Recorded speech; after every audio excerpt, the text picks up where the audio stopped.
Versailles, the ultimate expression of the power of the king who built it, Louis XIV.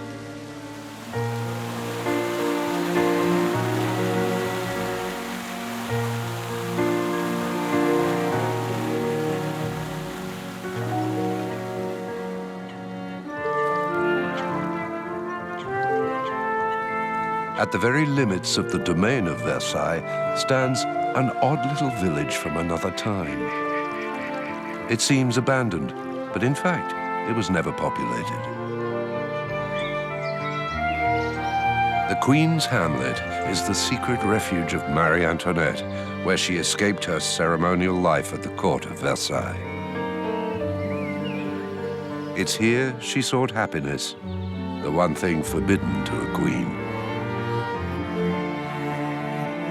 Over time, humidity and neglect have taken their toll. The buildings were never meant to survive her, but her dream lives on.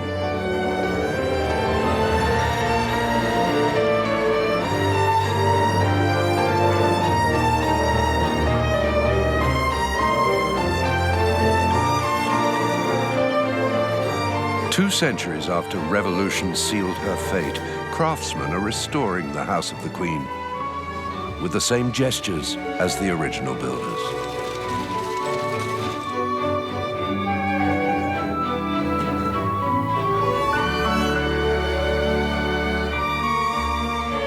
Marie-Antoinette transformed Versailles, and Versailles transformed Marie-Antoinette. The Hamlet was her last creation. It's just 3 kilometers from the palace, but for Marie-Antoinette, it was a voyage of 19 years.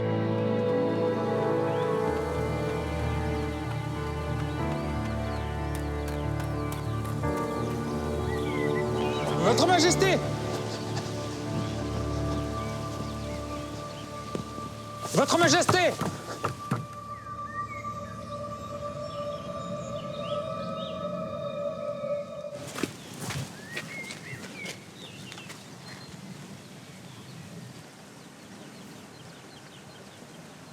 Votre Majesté. Non. On this autumn morning of 1789, Marie-Antoinette learns that 6,000 angry women are marching on Versailles, demanding bread. Returning to the palace for safety, she goes back in time, lost to her memories. Not long ago, happiness seemed possible here, far from the court and politics.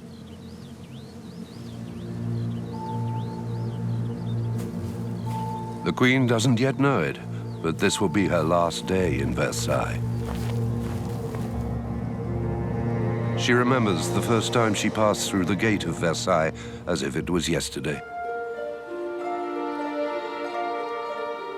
A child, just 14 years old.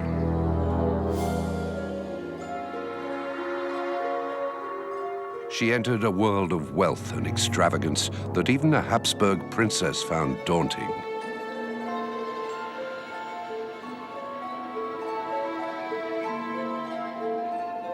And she didn't come by choice. She was dispatched from Vienna to marry the meek and studious 15-year-old heir to the French throne, Louis Auguste. The two were polar opposites in temperament, but they were just political pawns. The real marriage was between France and Austria, an alliance engineered by her mother, Empress Maria Theresa, and Louis XV. It was designed to remake the face of Europe.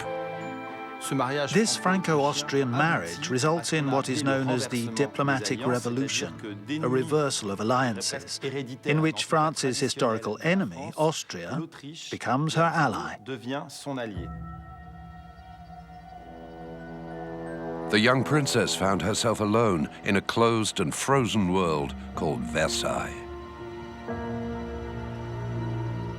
Imagine Marie-Antoinette discovering Versailles. She arrives in a century-old chateau whose decor is just as old. It's like living with your great-grandparents. The furnishings have barely changed since Louis XIV. For the past 100 years, Versailles had functioned explicitly as the ultimate symbol of the absolutist monarchy's grandeur. Louis XIV had actually conceived of the palace as a showcase for his limitless riches and limitless power. Louis XIV, the Sun King, placed himself at the center of his creation. Every surface reflected the glory of the monarch as he passed. More than a building, Versailles was a system of ceremonial spaces where nobles vied for the supreme privilege of being close to the body of the king.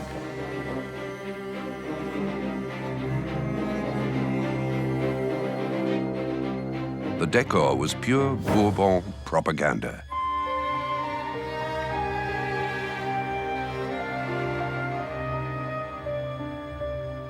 And Marie-Antoinette detested it.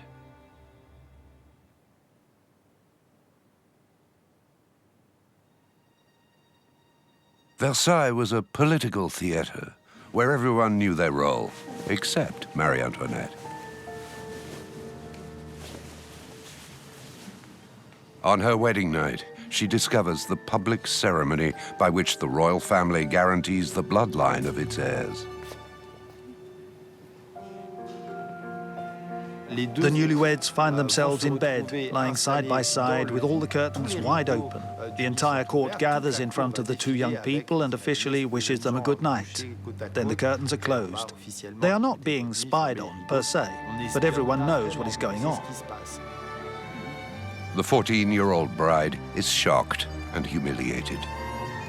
The court of her childhood in Vienna was much less severe in its etiquette. She discovers that at the court of Versailles, there is no privacy for members of the royal family. For Marie-Antoinette, what this meant in practical terms was that she was surrounded from waking up in the morning until going to bed at night by a large retinue of courtiers, including about 28 women from the high nobility and the local bourgeoisie who attended to her physical person. The ladies of honor were handpicked by the king. They were not people that Marie-Antoinette had the freedom to select herself. The whole day is planned in advance. Waking up, washing, getting dressed, dinner, supper, and bedtime. The schedule is set ahead of time like a performance and is carried out with the precision of a ballet. Courtesans participate according to their rank. The most famous moment, described to perfection by her lady-in-waiting, is the dressing of the Queen. Marie-Antoinette is surrounded by a swarm of courtesans. The Duchess pulls up the right sleeve of the Queen's dress, while someone else pulls up the left one. Suddenly, there's a scratch at the door. A princess enters. Her rank is higher than the Duchess's, so they have to start all over again. And there is Marie-Antoinette, standing in the dead of winter, shivering and losing her patience with this endless ballet.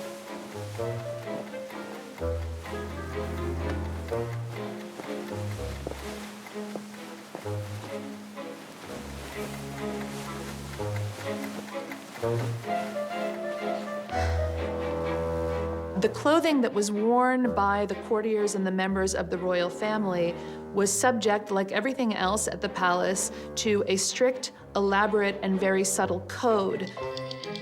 Marie-Antoinette rebels. She throws off the constraints of the grand corps, a punishingly tight corset that only royal princesses were entitled to wear. Her refusal to wear the grand corps provoked a dramatic diplomatic incident. It was an insult to the women of the court that their future queen should not be willing to wear a garment regarded as a supreme mark of privilege.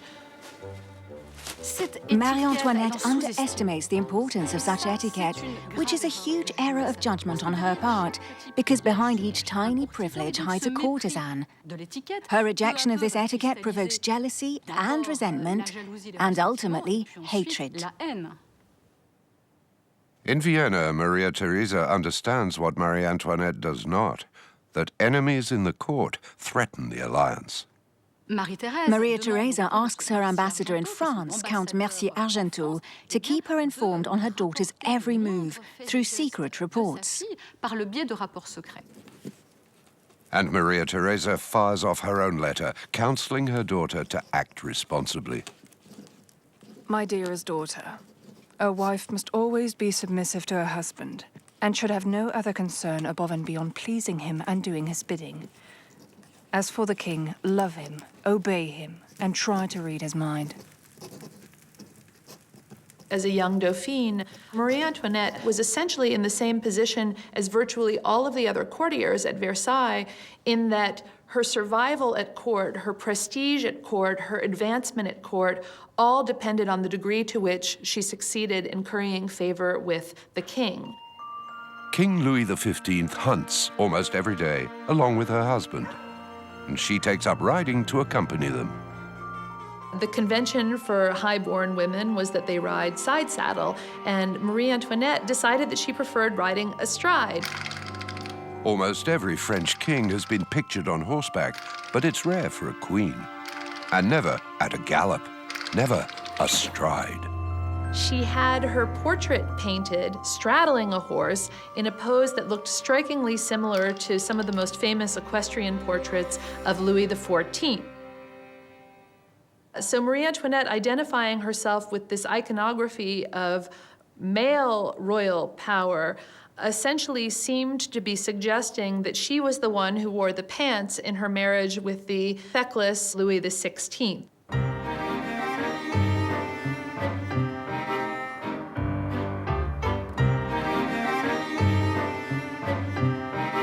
Throughout the kilometers of corridors and private apartments that form the backstage to Versailles, rumors spread. The Austrian princess is controlling the heir to the throne. Marie-Antoinette ignores the gossipy old courtesans.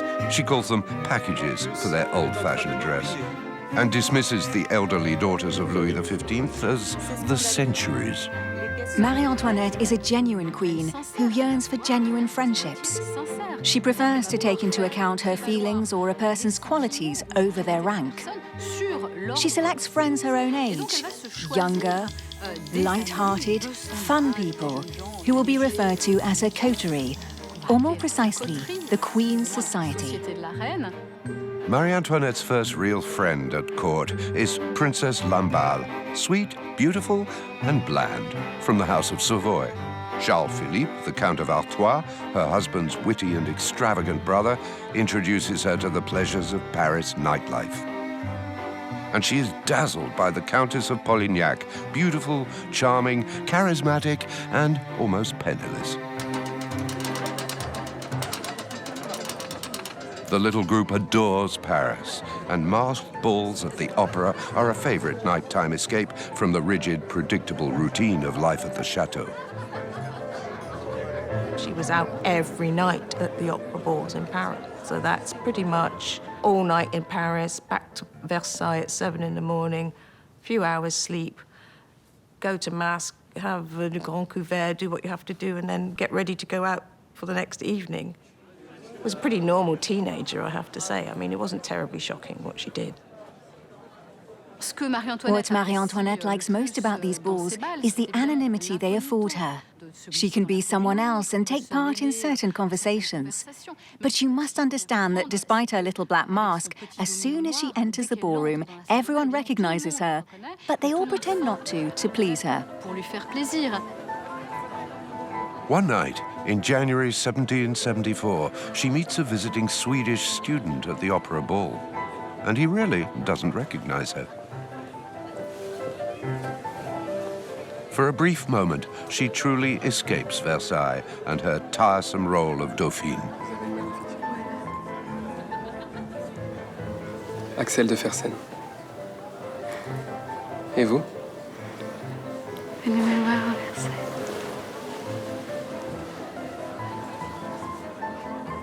Axel von Fersen was such a romantic figure. He was a Swedish count, he was dashing, he was handsome, he was rich, He was foreign, which meant that he steered clear for the most part of all the petty palace intrigues, and he fit so well into Marie Antoinette's intimate circle of friends. His diary records, "The Dauphine talked to me for a long time without me knowing who she was. At last, when she was recognized, everybody pressed round her, and at 3 o'clock she retired into a box. I left the ball." Some weeks later, he departs France, but a spark had passed between them.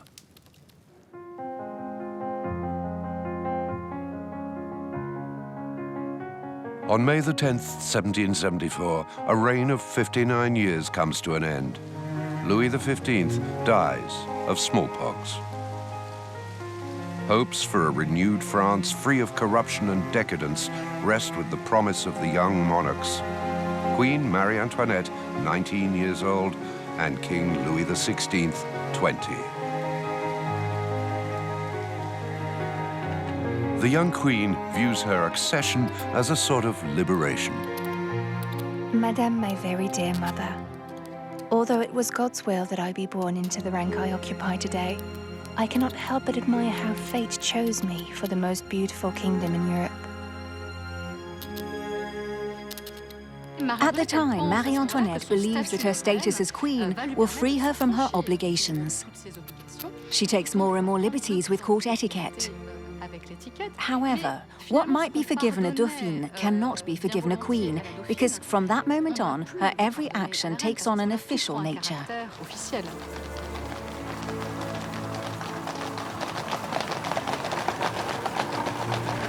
Her first act as queen is to ask her husband for a palace of her own. His first act as king is to give her one. The Petit Trianon, a small chateau 15 minutes from the grand palace of Versailles.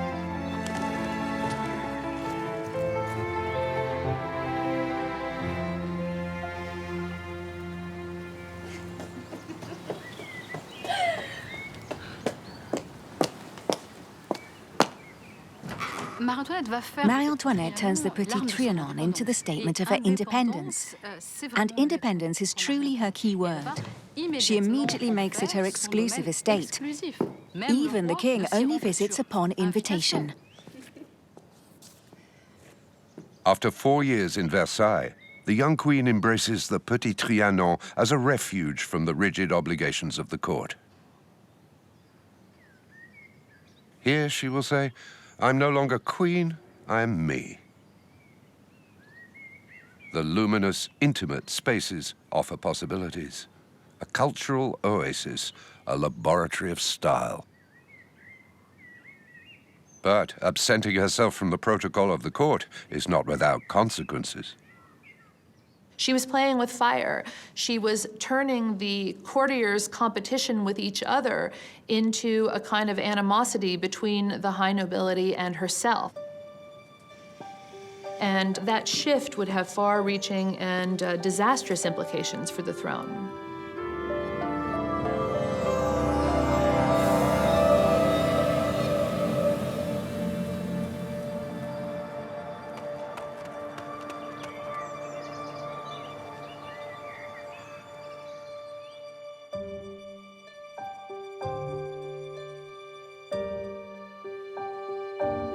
The Petit Trianon is a woman's building. Louis XV had it built for his mistress, Madame de Pompadour. On her death, it was occupied by her successor, Madame du Barry. It's a jewel of the neoclassical style.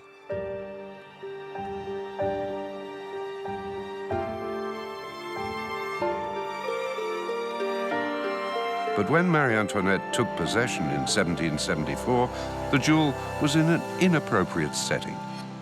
The sweet country palace was surrounded by greenhouses and experimental plantings, right in the middle of Louis XV's botanical garden. Louis XV loved botany. They say he even ploughed the fields at the Trianon himself. Proof that he was truly fascinated by the art of gardening. The Trianon boasted an incredible botanical collection. Louis XV sent his ships around the world to bring back plants that were incredibly beautiful and rare. The vast garden held the most prestigious collection in Europe, over 4,000 varieties of plants, and a world-renowned horticultural school. But Marie-Antoinette didn't want to see greenhouses when she stepped out of her door. The first thing she did when she inherited the estate was to ask her gardener and her architect to destroy Louis XV's botanical garden. This decision is very poorly received at the time by both men. How could anyone destroy such rare plants?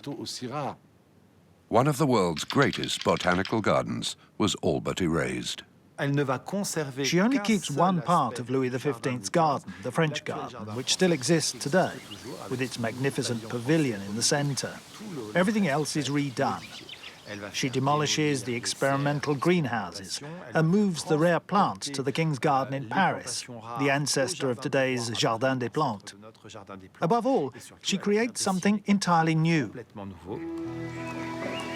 Modern and stylish Marie-Antoinette commanded a garden in the English style, nature idealized through softly sculpted pastoral landscapes.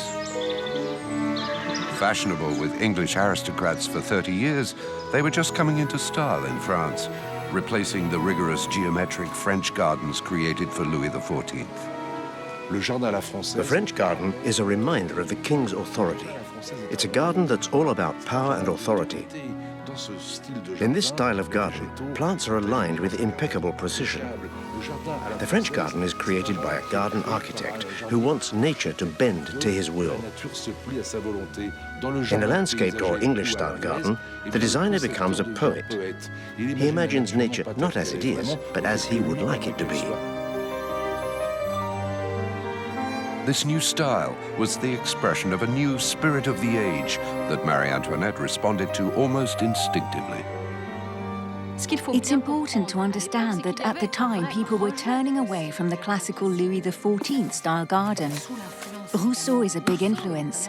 In Julie or the New Eloise, he describes a new style of idyllic garden, an Eden, with ancient-style temples and winding irregular paths.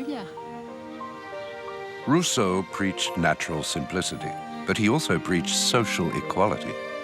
Amused aristocrats read him as a romantic, future revolutionaries read him as a political manifesto. The idea that somehow the French queen was taking the radical social ideas of an Enlightenment philosopher and incorporating them into her new lifestyle at her private estate was one of the many ironies of Marie-Antoinette's position as a harbinger of revolution, almost in spite of herself. C'est ici. Vous l'aviez souhaité, votre jardin anglais sera juste... Marie-Antoinette put the project in the hands of Richard Mique, the king's architect, and the chief gardener, Antoine Richard. Plans were drawn up by the Count of Caramont, a gifted amateur gardener, and personally approved by the Queen. Atmosphere and sentiment were inspired by Hubert Robert, the acclaimed painter of picturesque landscapes.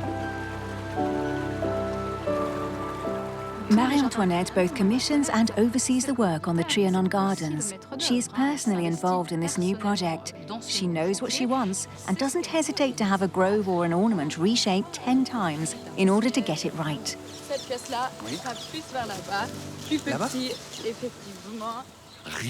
Nothing is natural on the Trianon grounds. There isn't a single body of water on the property until Marie-Antoinette sets foot in the garden. She moves around tens of thousands of cubic meters of earth. She creates hills, ponds, and even lakes. The scale is unprecedented, and hundreds of people are paid over a 6 or 7 year period to make Queen Marie-Antoinette's dream come true.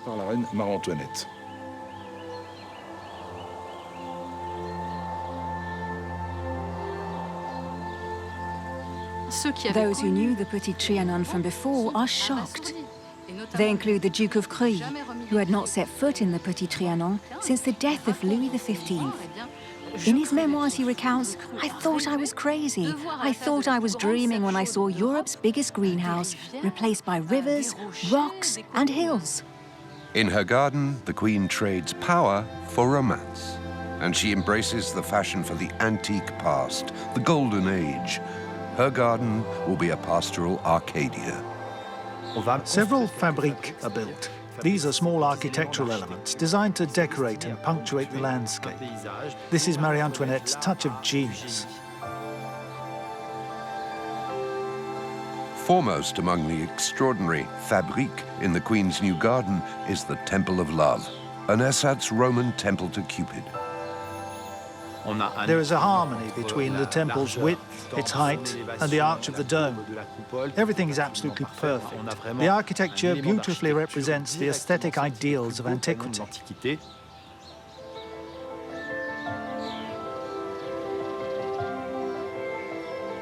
And placing this temple on an island in the middle of the river is an absolute stroke of genius.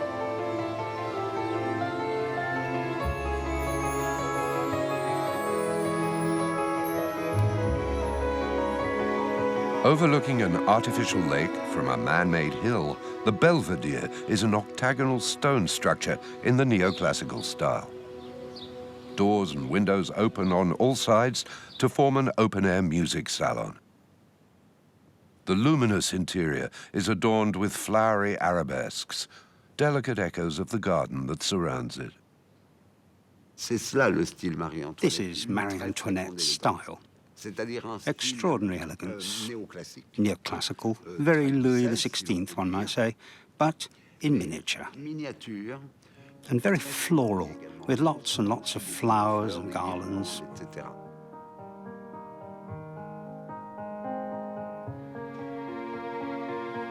The flowery motifs create a harmony between house and garden, between inside and outside.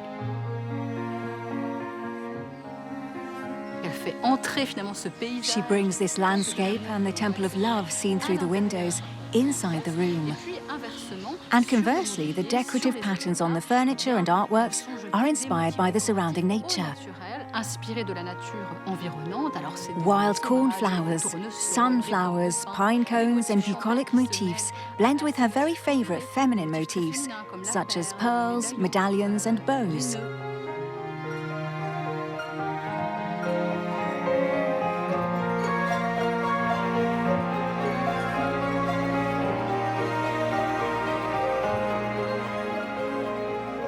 The masterpiece is, of course, the furniture, decorated with the wheat motif in the Queen's bedroom at the Petit Trianon. The woodwork is by Jacob. It is painted in natural tones with jasmine flowers. Miraculously, these pieces are still upholstered in the original silk. Dispersed in the Revolution, the furniture returned to Versailles 150 years later. The rare silk coverings still intact. To decorate her new rooms, Marie-Antoinette commissions numerous works of art from among the king's best artists. She personally and carefully selects all the fabrics, tapestries and porcelain vases from Sèvres, making her one of the greatest art patrons of the century. The artisans now renovating the Queen's house are the heirs of the masters of the past. They are specialists in technique, but also in the histories and traditions of their crafts. The French luxury industry was formed under Louis XIV to further his prestige.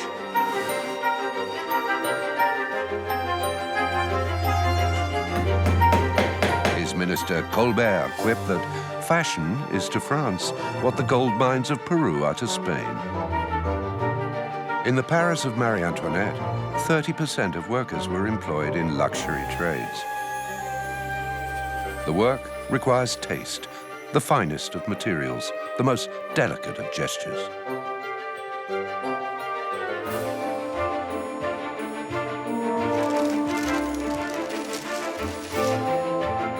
And it costs a lot of money.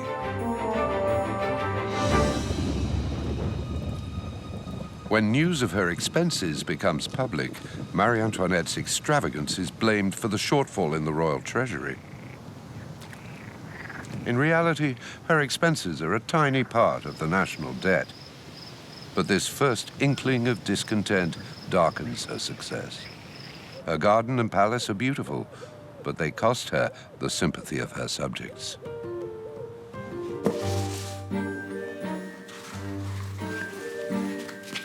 Over £300,000 was spent to transform the Queen's garden, the price of a fine chateau.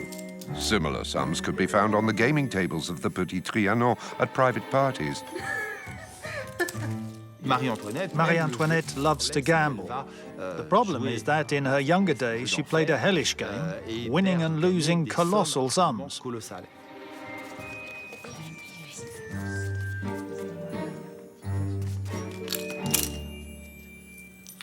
In 1776, Mercy estimates the Queen's losses at £400,000, an unfathomable sum of money.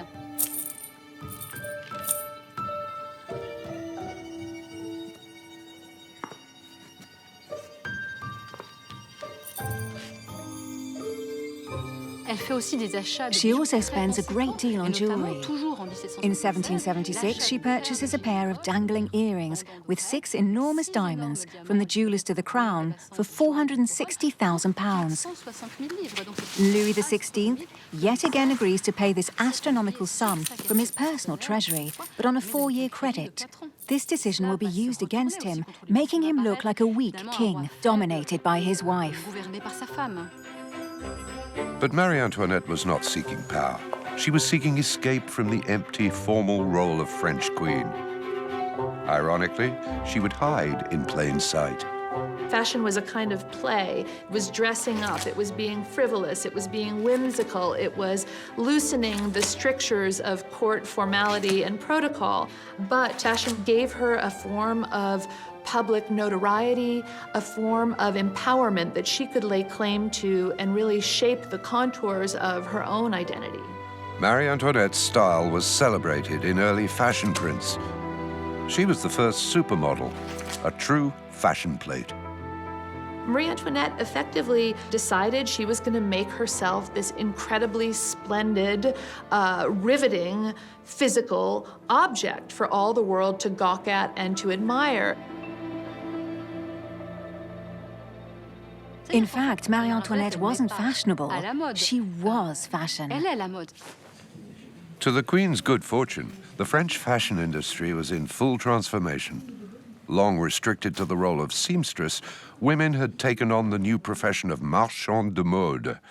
Rose Bertin, the most talented and audacious, would become her trusted collaborator, her minister of fashion. Bien, pour commencer, j'ai ce merveilleux ruban. The two women are a perfect match. On one hand, Marie-Antoinette loves constant style changes and is dazzled by the designer's never-ending creations. On the other hand, Rose Bertin, with her flair for business, sees Marie-Antoinette as a rich woman in the public eye and an ideal model for her new fashions. Regardez, cet éventail. Marchands de mode were not allowed to make or sell new dresses, but created accessories and adornments. Their clients could dramatically change their look from day to day by adding flounces to their skirts or ornaments to their hair. Women's fashion became a means of self-expression. But it was shocking to have the Queen set the style. Previously, French fashions were created by women of low birth and low morals, actresses, prostitutes, and royal mistresses. Louis XVI has no royal mistress. In a tragic twist of irony, this will be held against the two of them. First against Louis XVI, who appears weak, provoking the people's contempt, then against Marie-Antoinette herself. The favourite of the French monarch plays an important role, providing the people with an escape. First she fascinates them, then she's idolised, then hated, and eventually disgraced. Ultimately, Marie-Antoinette, always in the limelight, dressed in the latest fashions, acts like a royal mistress herself. Maria Theresa admonishes her in a letter, "Why are you acting like Pompadour and du Barry? You are not his mistress, you are the Queen." Marie-Antoinette, Bertin, and the hairdresser Léonard pushed the boundaries of taste and style to the limit with their most daring creation, the poof. The poof was the ultimate flexible, easily changeable fashion accessory. It was a towering edifice of hair where the wearer's hair was kind of teased up and piled and twisted around an understructure of chicken wire and horsehair padding, and then different decorative objects were placed in the poof.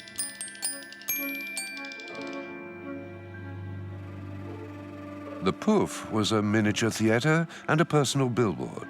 It might communicate sentiments, announce personal events, or celebrate political causes. Opinions were worn on the head, like the poof in honor of a French naval victory in the controversial American Revolutionary War.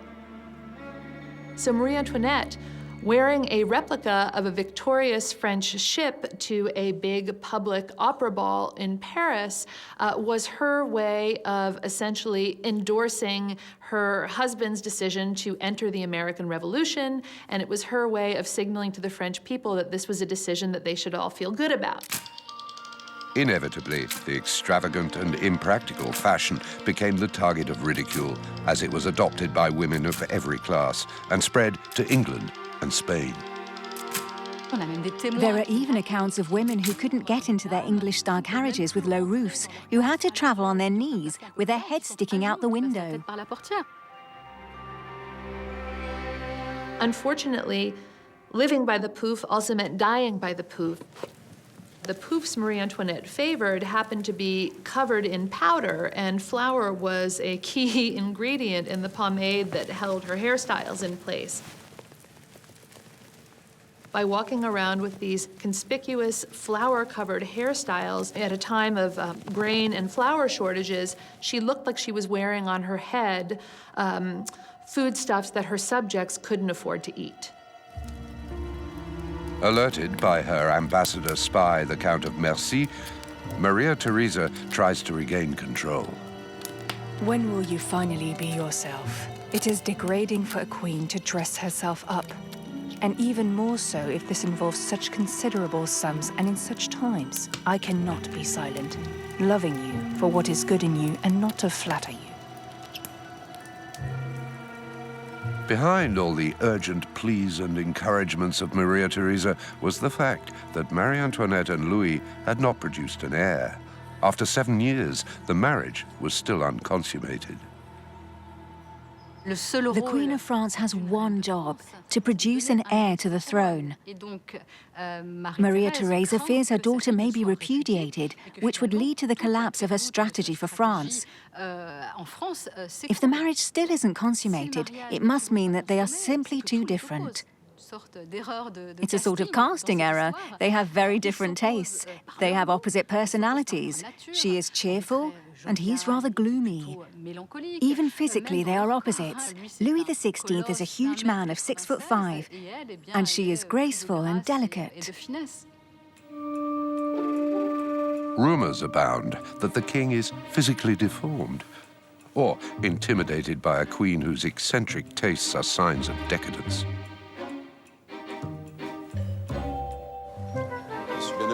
Maria Theresa dispatches her son, Emperor Joseph II, Marie-Antoinette's brother, to resolve the crisis.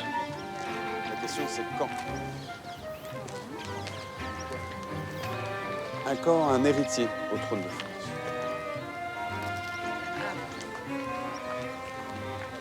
A delicate discussion with the king reveals certain failures in the tutoring of his tutors.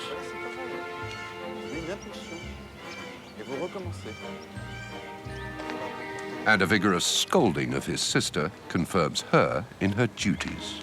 Alors, ma sœur, pour l'amour de Dieu et de l'Autriche. Joseph reports to his brother Leopold. Problem diagnosed, a timid king, mission accomplished. He has strong, fine erections. He introduces his member and stays there without moving for maybe 2 minutes. Then he pulls out, still hard, without having released himself, and says good night. He should be whipped to make him ejaculate in anger like a donkey. My sister is hardly feisty when it comes to this. They're two bumbling fools.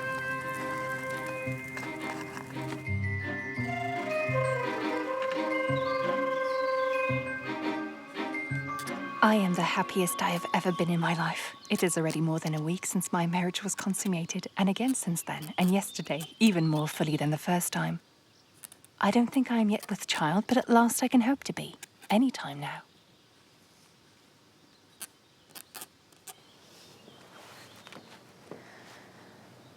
8 months later, the Queen informs her mother that she's pregnant with the King's child.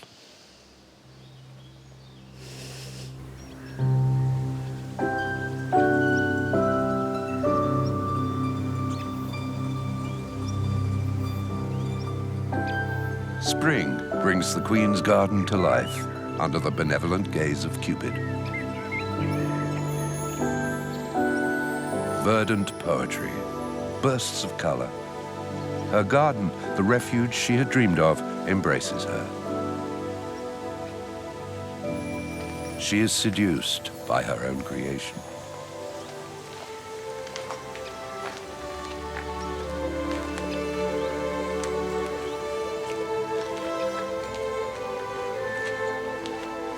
And Marie-Antoinette welcomes an old friend.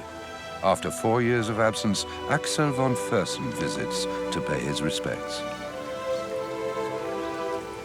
She was a dauphin with no importance. When he came back, she was the queen. And of course, he was still very handsome. She was still very beautiful. And they still liked each other a lot. And it's within a fairly short period of time that we start getting the rumors at court that she was in love with him. They had both fallen under the enchantment of the garden. A theater set, carefully arranged for a love story. There was gossip at Versailles. People were starting to talk about this relationship, that she was in love with him. He was always everywhere with her. So she would have probably thought, if I send him away for a few months to a year, it will all die down, and then we'll see what happens when he comes back. I doubt that they thought it would be 3 years. He was away for 3 whole years in the American War of Independence. The Queen's garden has served its purpose. She has fallen in love in it.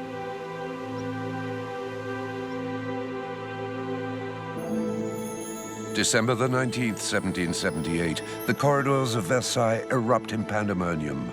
At long last, Marie-Antoinette goes into labor. Courtiers rush to her bedside. It is chaos in the apartments. Everyone climbs on the tables and up the curtains to get a better view. It's the middle of winter and the air is thick. But since everything has been sealed against draft, the windows can't be opened.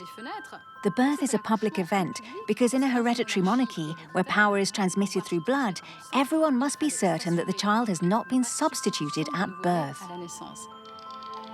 It's a girl, Princess Marie-Thérèse, called Madame Royale. But all the court bears witness that after 8 years of marriage, Marie-Antoinette has still not produced an heir. 4 months after the birth, Marie-Antoinette falls sick. She starts shivering, develops canker sores, and comes down with the measles.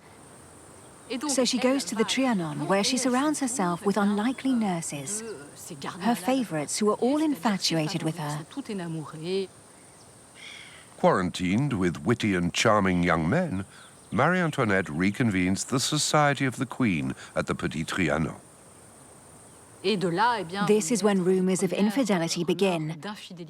People start to wonder if these men who are alone with Marie-Antoinette at the Trianon are merely friends, or are they special friends? And why does the Queen have such a need to isolate herself? She must have something to hide. Rather than challenge the accusations, Marie-Antoinette employs a system to close off the view into her study. It only increases the curiosity and the intensity of the rumors.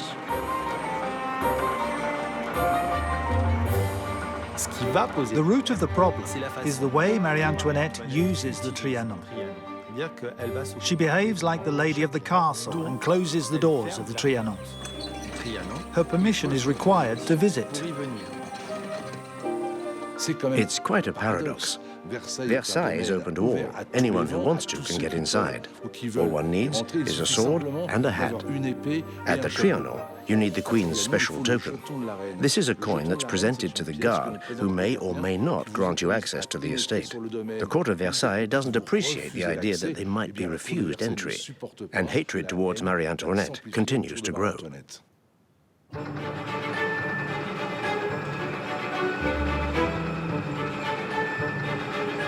Starting in 1780, those few selected for entrance to the Petit Trianon were offered a new amusement, a theatre built to the Queen's orders.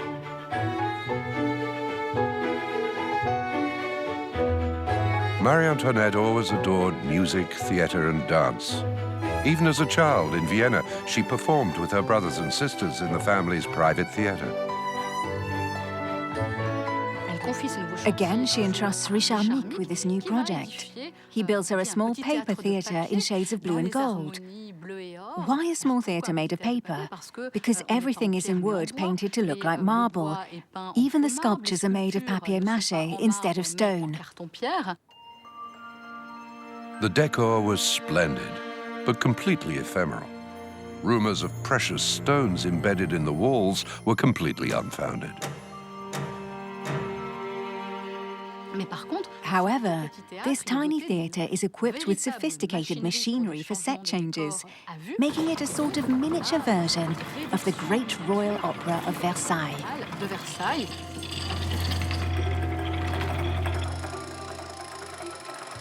She invited the great troupes of Paris to perform. The opera, the Comédie Française, the Comédie Italienne.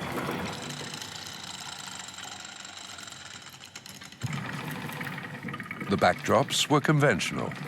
A temple, a rich salon, a rustic cottage, a garden, a dark forest. Just a few sets accommodated the entire repertory of the 18th century. Soon, Marie-Antoinette took to the stage herself. Marie-Antoinette is accompanied on stage by what is known as the Troupe of Lords, which includes her friends, but also some of the court nobles, including Artois and Provence, Louis XVI's two brothers.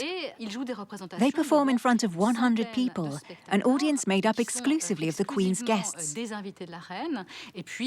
When there aren't enough guests, the servants are allowed to watch the performances from a box, screened off by a lattice. Scandal ensued, not due to including the servants, but for excluding the nobles. The court VIPs, who under normal circumstances would follow the Queen at all times, are refused entry. The ladies in waiting aren't necessarily invited to these performances. This is something totally new at Versailles, a Queen of France who completely disappears from public life whenever she is at the Trianon.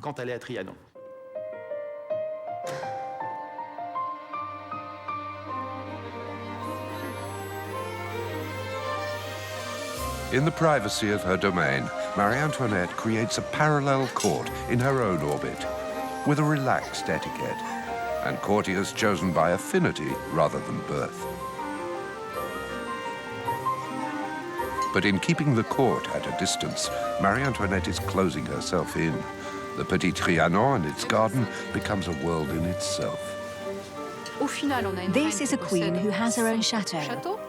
She creates regulations in her own name, proclaimed by the Queen, when normally this is the King's prerogative. The origin of the crisis is this two-headed aspect of the court. Aristocratic factions opposed to Marie-Antoinette disseminate extravagant tales of debauchery, assigning the German vice, lesbianism, to Marie-Antoinette and Madame de Polignac.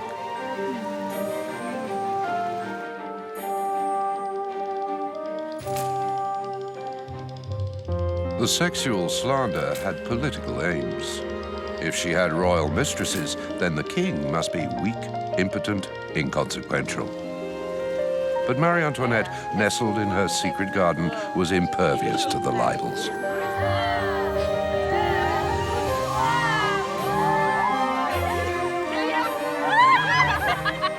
For the back-to-nature lifestyle that Marie-Antoinette sought to cultivate, Rose Bertin pioneered a style that became the signature look for the Petit Trianon. This was the chemise or gaule dress, a kind of white cotton or muslin, almost slip dress that was relatively unstructured, but it was a very simple, comfortable style. Even so simple a dress could lead to controversy if worn by Marie-Antoinette. A portrait by Elizabeth Vigée-Lebrun, presented at the Salon of 1783, proved the point. By rights, Marie-Antoinette should have appeared in her portrait with all of the accoutrements of royalty, an ermine robe, a scepter, a crown. Instead, she posed in a gaule with no marker whatsoever indicating her royal status. There were pamphlets published saying that Marie-Antoinette had tricked herself out like a servant girl, that she looked like a wench serving lemonade at a roadside stand in the country. To protect it from the outraged public, the painting was removed from the salon. Vigée Lebrun quickly painted the exact same portrait of the Queen wearing a sumptuous blue silk court dress where the figure in the painting looked every inch the Queen.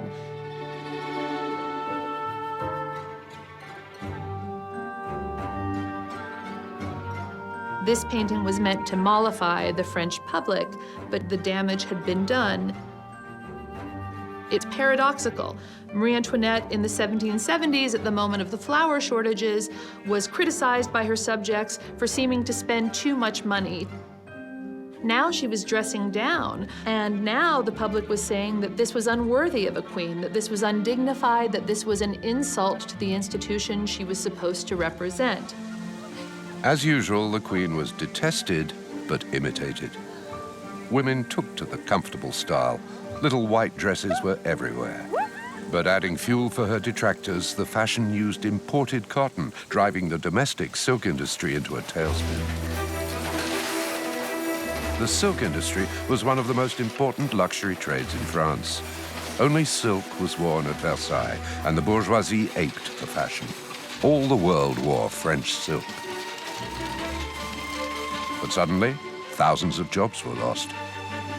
Rumors spread that the Austrian was out to destroy the French economy. Only a few silk producers exist today, such as de Klerk, still producing trimmings for the House of the Queen, copied from their vast archive of ancient patterns.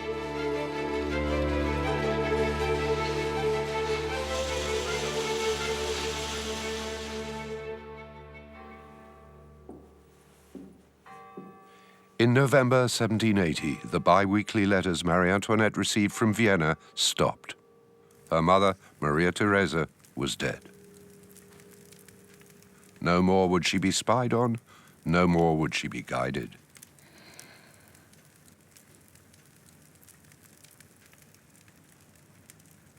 "11 months later, mourning at an end, the Queen gives birth to her second child, a son.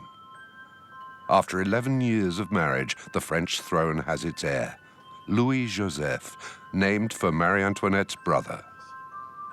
This birth saves Marie-Antoinette because she is now untouchable, having finally fulfilled her duty as Queen of France. With the death of her mother and the birth of her son, a change comes over the Queen. Celebrated by her people, her position is secure. At 27 years old, sure in her authority, she looks out further in the garden, imagines rustic pleasures, and embarks on a new project.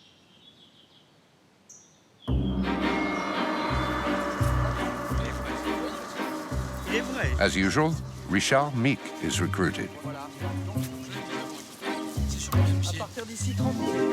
He will again build a sort of theatre, but this time the stage will stretch over several acres, encompassing an entire village. She wants a village.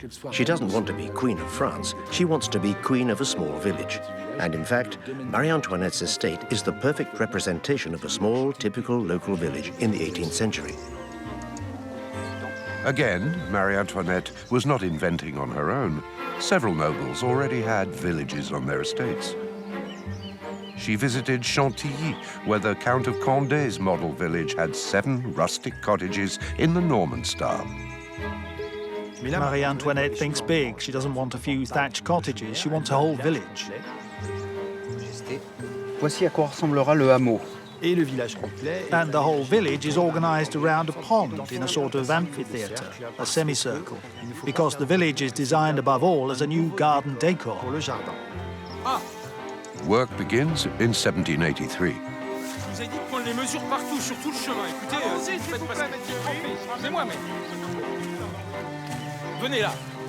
Ça s'enfonce beaucoup plus qu'on avait prévu, hein. Monsieur Bellechasse, s'il vous plaît.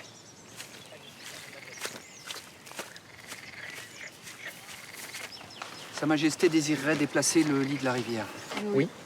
En fait, It will take 3 years to complete the 12 buildings, but the village is hardly more than a stage set. 6, 7, 8, 9, et juste là. Là, comme ça. When Marie-Antoinette commissions a village, the architect understands that this is her dream. So he designs a dream village. Everyone is instantly charmed by its simplicity and beauty.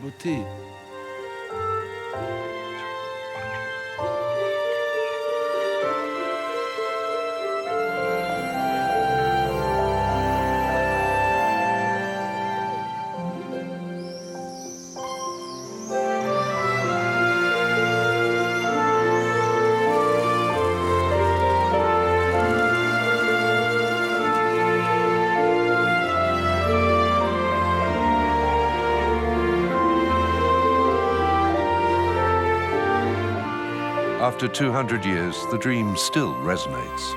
It looks like a rustic retreat, but it's just a few kilometers from the Palace of Versailles. Nothing here is quite what it seems. The Hamlet is a kind of chateau, but a deconstructed version with several structures. It's a whole new vision of royal architecture. Scattered small buildings give the illusion of a working village. A boudoir and dressing room for the Queen. A guardhouse disguised as a peasant cottage. A fishery. A dairy where fresh milk was served in the finest porcelain. A dovecot. Just across the river, a working farm with sheep and goats to serve the dairy and fresh eggs for the Queen. A decorative mill whose wheel never turned. This construction was essentially made for Marie-Antoinette, in line with the tastes of the time. It was built for the Queen and not necessarily built to last over time.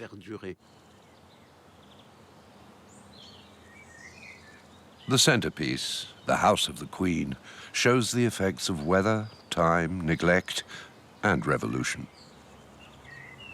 Marie-Antoinette spent just 3 years here. For the better part of its existence, it has laid abandoned.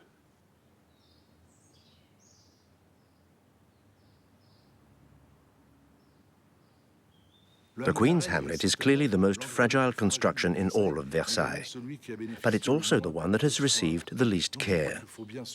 This estate should definitely be maintained with a great deal of subtlety and intelligence.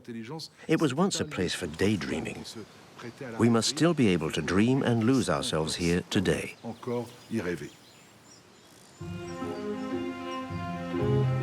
Like every dream, the Hamlet is built on muddy ground, without foundations, out of flimsy and perishable materials, completely ephemeral.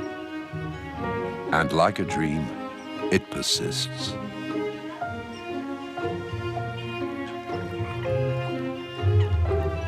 The Hamlet is first represented in a remarkable series of albums commissioned by the Queen as gifts for favored visitors. It's presented as the crowning achievement in the romantic transformation of her domain. The Hamlet was conceived as the receptacle of the garden. It receives the garden's beauty and reflects it back. But the style is rustic as opposed to the English garden with its chic, elegant constructions. The earlier fabrique of the English garden looked to the past or to brute nature for inspiration. They evoke an antique golden age. But the Hamlet is a contemporary pastoral village, a golden age in the present. The foreground figures are active, enterprising. In the other prints, the figures have their backs to the viewer. All regard the monuments, which fill the space like stage sets. Everyone is watching, waiting for the show to begin.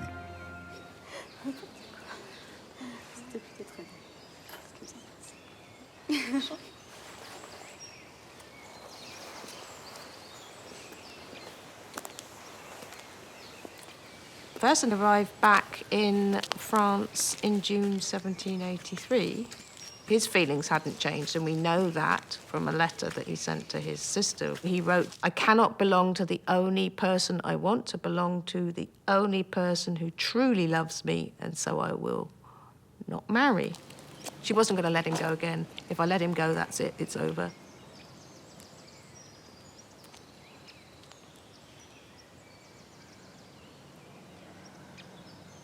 She had a son, so she provided the heir to the throne. So she'd done her duty as queen, and that's when they became lovers.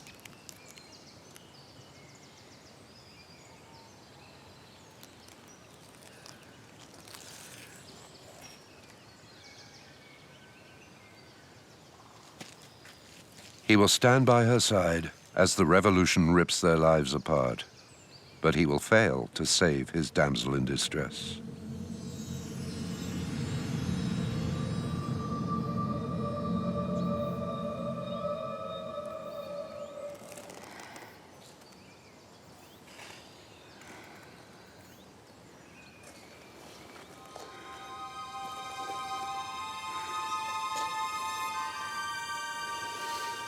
With the revolution, Romanticism will take a new turn. The golden age will be looked for in the future. And no matter how modern they might seem, Fersen and Marie-Antoinette will belong to the past.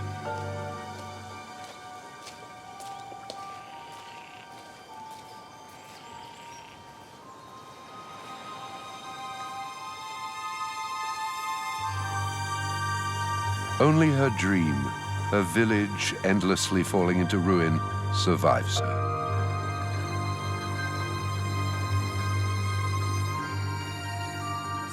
It has deteriorated mainly because it was neglected for 150 years.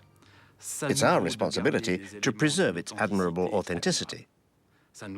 It is virtually in ruins, and we must act before it disappears. We're lucky to have incredible documentation on royal homes. We know the details of various building processes. We have drawings and designs.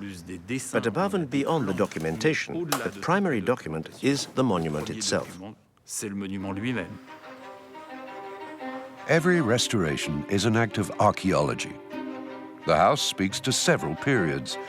Restored by Napoleon for his wife Marie-Louise, repaired under Napoleon III for his Empress Eugenie, always undergoing changes in style and function. The Queen's Hamlet is associated with Marie-Antoinette, but its story doesn't end with her. Versailles was impacted by the French Revolution, an important part of French history. The restorations and alterations carried out under Napoleon are also key historic elements that should not be forgotten.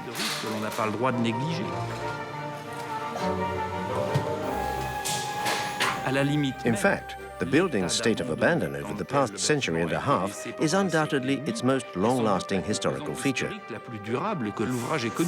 Deciding among these different styles and layouts is an architectural choice.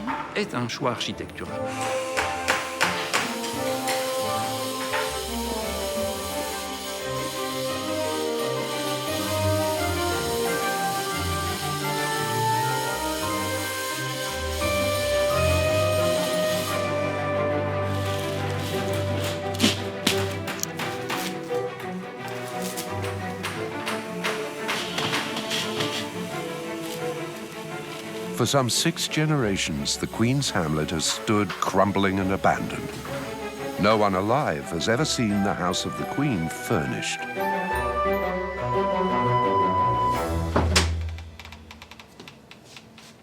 At the Revolution, the Hamlet became a den of thieves. Marie-Antoinette's furnishings were destroyed or auctioned off.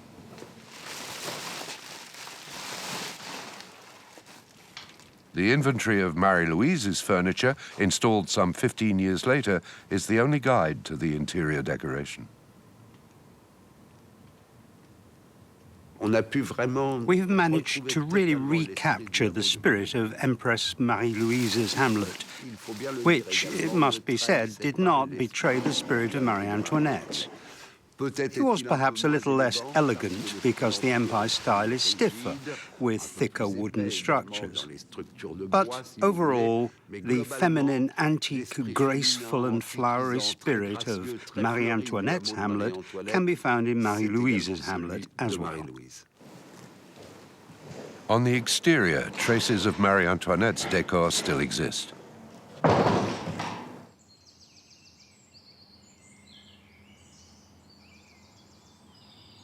As for the exterior decorations, we have known all along that the new building built for Marie-Antoinette by Mick was painted like a theatre set. The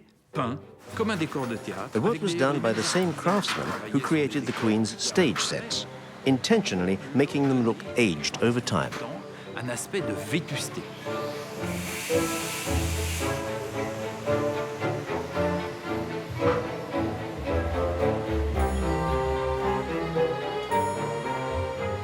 The Hamlet's entire set design was conceived to be viewed from the other side of the pond. In other words, as far as 100 meters from certain structures. Some visual effects must be exaggerated and contrived in order to be seen. When I met earlier with the restorers, I used these very terms in order to match the original provisions for each construction. Aux dispositions anciennes de l'ouvrage.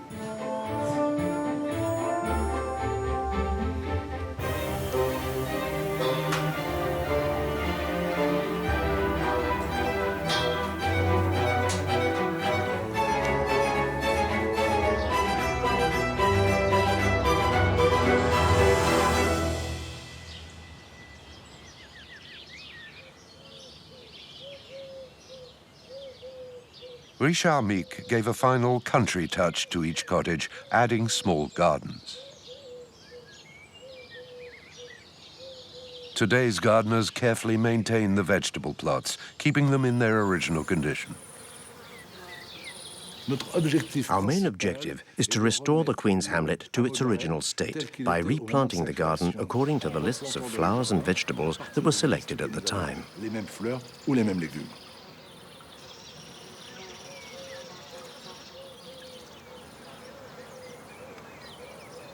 If Marie-Antoinette were ever to come back one day, and I were to be standing next to her, I would love her to compliment me on how well I took care of her garden.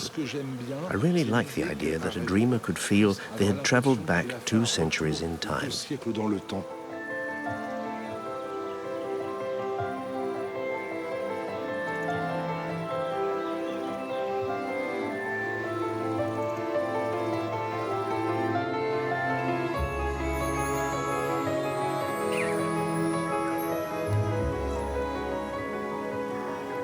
In 1785, her second son, little Louis Charles, the future Louis XVII, is born. Marie-Antoinette is a real model of maternal love. She demonstrates her affection for her children, both in private and in public. She coins nicknames for all of them, Mousseline, Madame Sérieux, Chou d'Amour, and gets down on all fours to play blind man's buff and other games with them. When she turned 30, Marie-Antoinette's approach to the way she dressed really changed in a dramatic way. She was a mother of young children. Her complexion, though by all accounts as beautiful as ever, was in her mind starting to fade a bit. Some of the portraits Vigée Lebrun painted of her between 1785 and 1787 really showed Marie-Antoinette's shift to a more mature style. She looks like a woman who's comfortable with her privileged station, but who isn't making a big show of her splendor anymore. The Hamlet took on the spirit of a homey refuge, where she took personal responsibility for raising her children.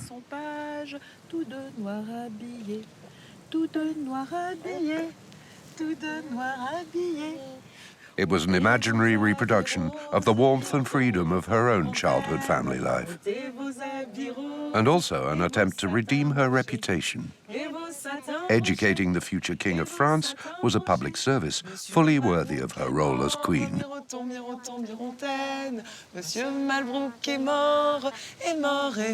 Marie-Antoinette makes herself available to her children. She writes that when she denies them something, she always provides an explanation they can understand. And with true psychological insight, she records their personalities and their childhood troubles in great detail. For example, she notes that excessive sternness only makes Louis Charles dig his heels in, and that despite his gentle character, he is unable to say he is sorry. Or when he does, it's with tears in his eyes. She gives them a modern, enlightened education. And although she herself hated reading as a child, she makes them read La Fontaine, Voltaire, and Rousseau. She also oversees their spiritual education and teaches them values.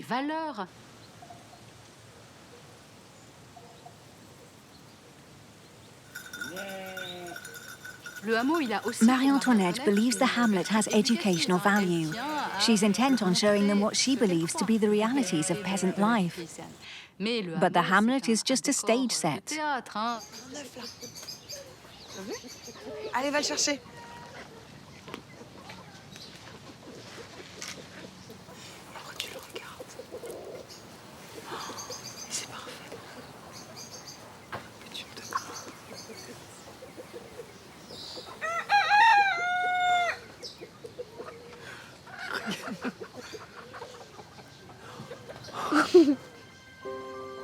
But for critics, educating the royal children in a model theatrical farm showed a dangerous disconnect with the real peasants of the countryside, mired in famine. What does Marie-Antoinette really want? She wants to be happy. She's searching for happiness, and this is a modern concept once again. Rousseau expands upon it in his work, Confessions. This idea that true happiness is found in enjoying the small things in day-to-day life, a happy family, a happy marriage, happiness in friendships and in motherhood. The problem is that happiness has never been the job description for a Queen of France.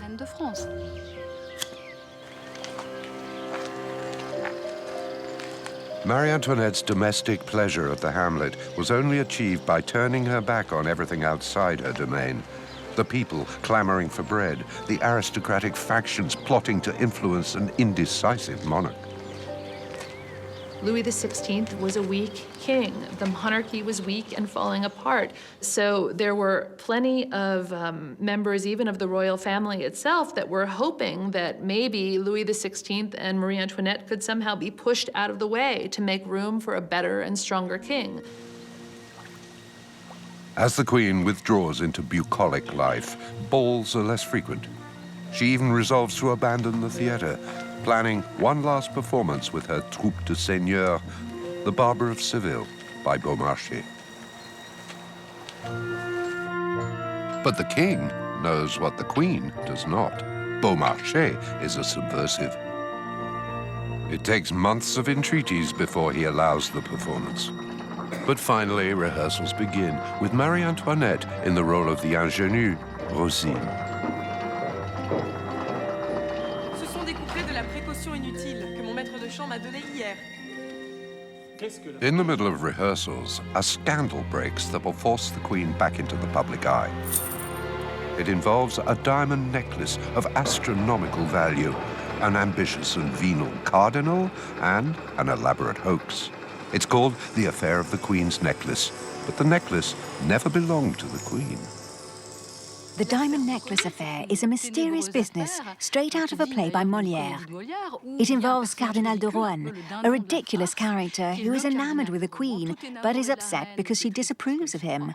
He falls prey to Madame de la Motte, a con artist and unscrupulous adventurer. The tale revolves around a nighttime meeting where Cardinal de Rohan is introduced by Madame de la Motte to a mysterious woman dressed in a gaul. In the darkness, he takes her to be the Queen.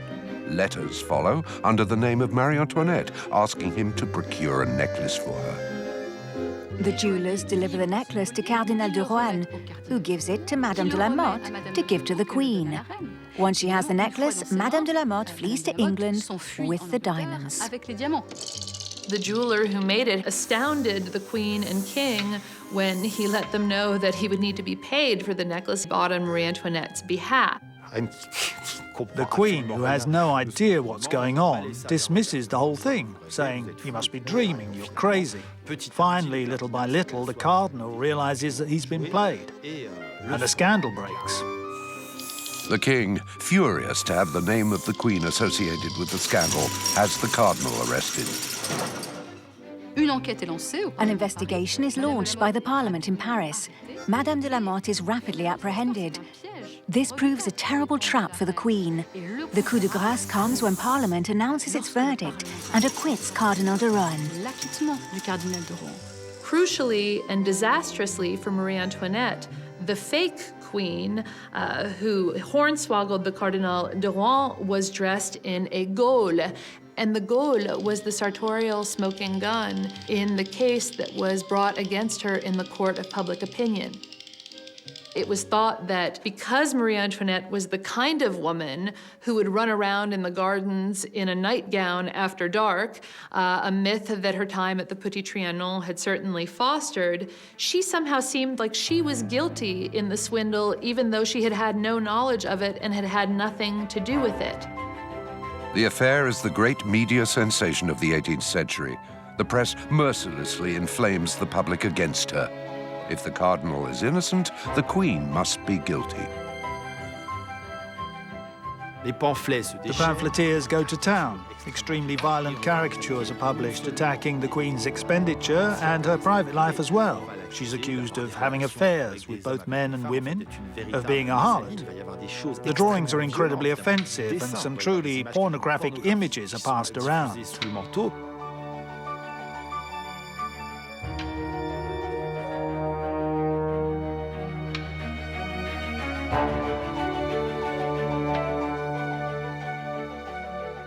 But the press is simply a relay. These accusations are coming from much higher up, directly from the court and even from the royal family. Madame Adelaide, one of Louis XV's daughters, coins the nickname the Austrian, which will follow Marie-Antoinette to the gallows. And the Count de Provence, her own brother-in-law, openly questions Louis XV's paternity. And the court, doing its best each day to further slander and discredit the Queen, never imagines the political consequences, which will eventually lead to its own destruction.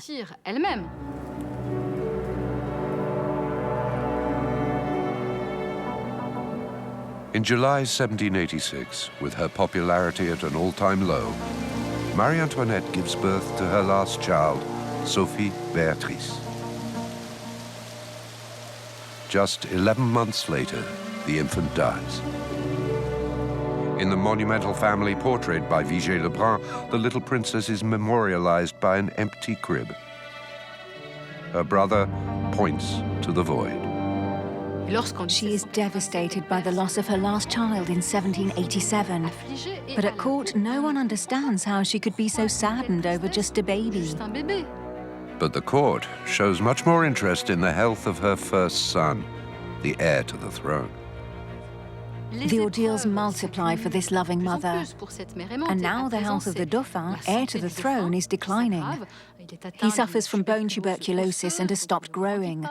The anatomist Petit makes him a sort of corset that he has to wear every day, which causes him terrible pain.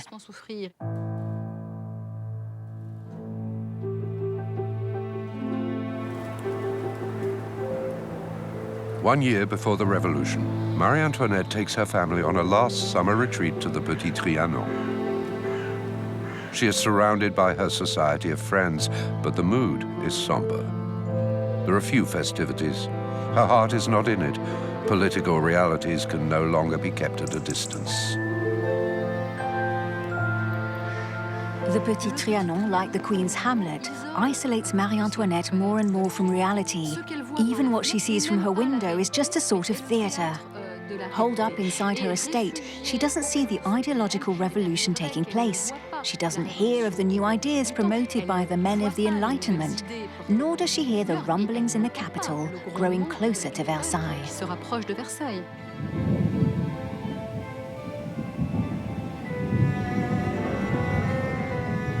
In the mid-1780s, the French Treasury's accounting books were made public for the first time, and the French people were shocked to discover that the crown was running a gigantic deficit. Marie-Antoinette, even though she was living a bucolic life, mostly away from the splendor and formality of court, became a convenient lightning rod for public anger about how broke the crown was. She was being reviled in the French press as Madame Deficit. Marie-Antoinette is not just accused of reckless spending. She's accused of causing the kingdom's catastrophic financial state. Marie-Antoinette reduces her spending at home. Gambling and games are forbidden in the salons. She cuts back on the stables. She lets go of Madame Bertin. But these efforts go virtually unnoticed amidst the general turmoil, and it is too late anyway. Too late is the phrase that will describe all of her efforts.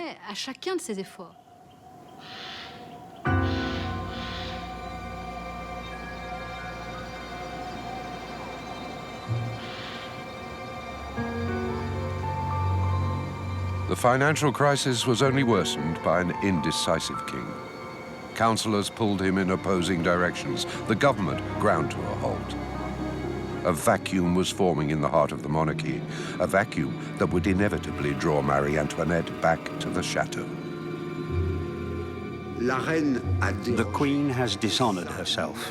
This is how the French people see Marie-Antoinette. The Queen is the target of all accusations. She has become a martyr queen, which is how the myth is born. All the blame is put on her, much more than on Louis XVI. The Queen can no longer turn her back on the growing crisis. For the first time, she enters politics, inviting Jacques Necker, a popular finance minister dismissed by the king years earlier, to sort out the problems of the treasury.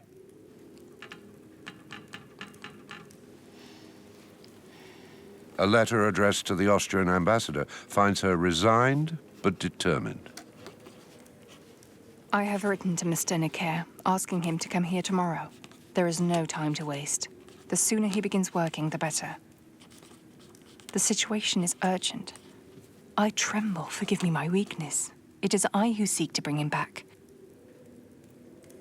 It is my fate to bring bad luck. And if the infernal machinations cause him to fail again or to weaken the authority of the king, they will hate me even more.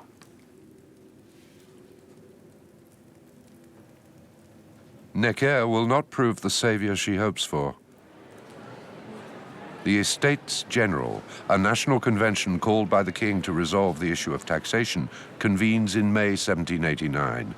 It will become the vehicle for revolution.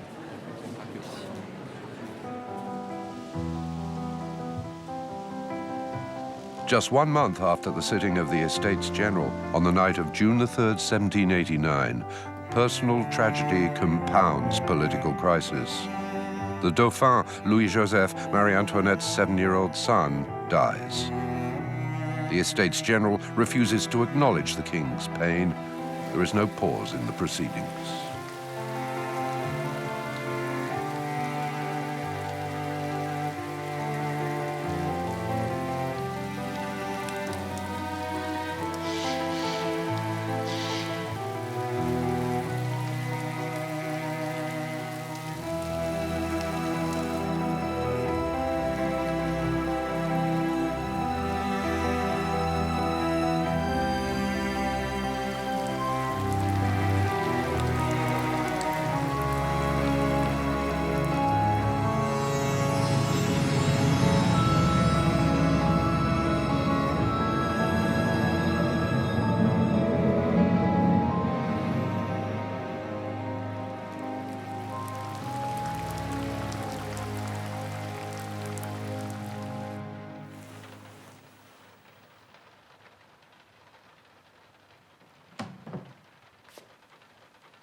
If there was a single time the king broke his word and came to the Queen's domain unannounced, it might have been this moment, when the outlines of their shared destiny first took shape in the gathering gloom.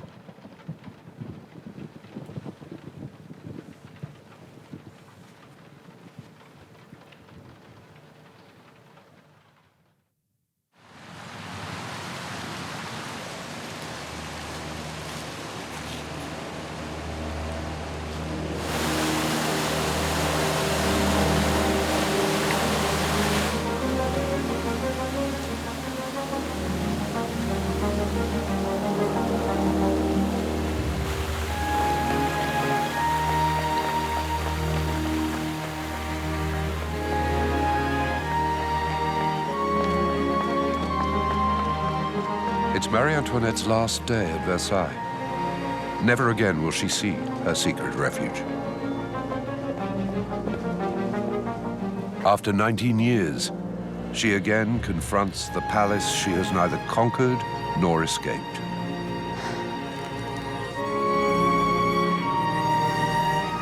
Of her family, only her daughter, Madame Royale, will survive the revolution. Meek will be guillotined. Rose Bertin will find exile in London. Fersen will be murdered by a Swedish mob.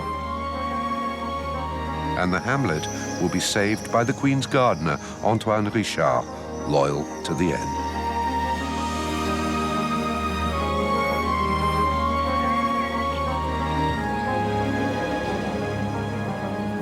As for the House of the Queen, it will wait over 2 centuries for the renovation that revives its original splendor.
Like every tale of destiny, Versailles and Marie-Antoinette is a story that does not end. It is fulfilled.